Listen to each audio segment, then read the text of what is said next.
C'est rentré comment dans ta vie, Suzy, le fait de travailler avec les énergies?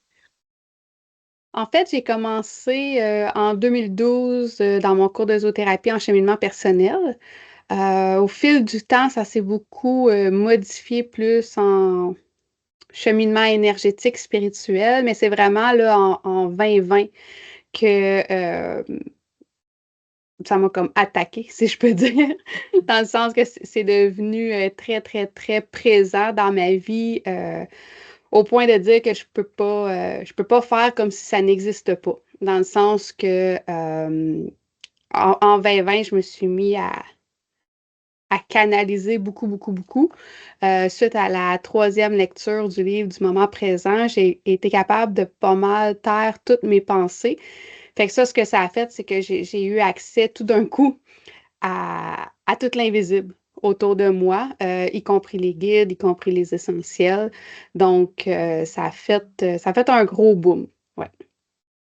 Euh, Moi, ça fait un gros boom juste de savoir qu'on peut taire nos pensées. Ça m'épate. J'ai hâte d'en arriver à ça. C'est un work in progress. Puis comment tu arrives à intégrer tout ça dans ton quotidien, là, ta façon différente d'aborder les énergies depuis ce temps-là? Comment ça se traduit dans ton quotidien? En fait, j'ai appris à écouter les guides parce qu'au début, je les entendais, mais j'écoutais pas nécessairement. Puis là, ben, ça fait des mauvaises expériences. Fait que c'est ça, j'ai vraiment appris à travailler directement, surtout avec mes guides à moi, pour savoir comment avancer, comment cheminer, comment faire sûr que je suis sur mon X pas mal en tout temps.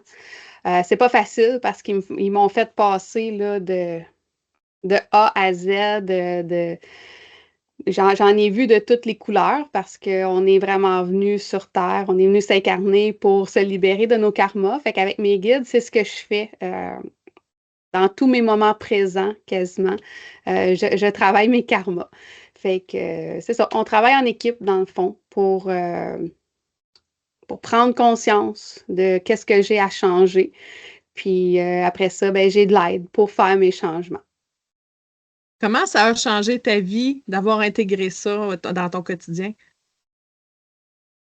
Le plus gros changement a été vraiment au niveau de ma personnalité. Pour faire une histoire courte, côté chapeau professionnel, moi, je suis partie de mécanicienne dans un garage. Après ça, j'ai été enseignée en mécanique automobile au DEP. Fait que, tu sais, c'est un monde d'hommes, c'est un monde de survie. Ben, je peux même pas dire énormément. J'étais seulement dans mon ego euh, à temps plein. Fait que j'étais la fille très réactive. Mes amis disaient que j'étais un bâton de dynamite, pas de mèche. Trop directe, trop franche, trop honnête, trop toute, dans le fond. Très, très, très, très, très intense, mais intense dans tout à un niveau déproportionné, je te dirais. Fait qu'avec mes guides, on a beaucoup travaillé ça. Oui, énormément. Tu sais, autrement dit, j'en vois plus chier personne. Je suis beaucoup plus calme, beaucoup, beaucoup très calme comparé à avant. Je fais les choses une chose à la fois, plus dans l'empathie, plus dans la compassion, ce que j'avais zéro, aucunement avant. Ils m'ont vraiment ramené, entre guillemets, là, sur le droit chemin par rapport à mes réactions, par rapport à mes actions, par rapport à mes décisions aussi. C'est sûr, ça a changé beaucoup de choses aussi autour de moi, dans mon environnement. Après ça, j'ai fait de la zoothérapie, j'ai travaillé plus en déficience intellectuelle, en troubles du spectre de l'autisme. Fait que ça m'a beaucoup aidé à appliquer les notions que les guides voulaient que j'acquière.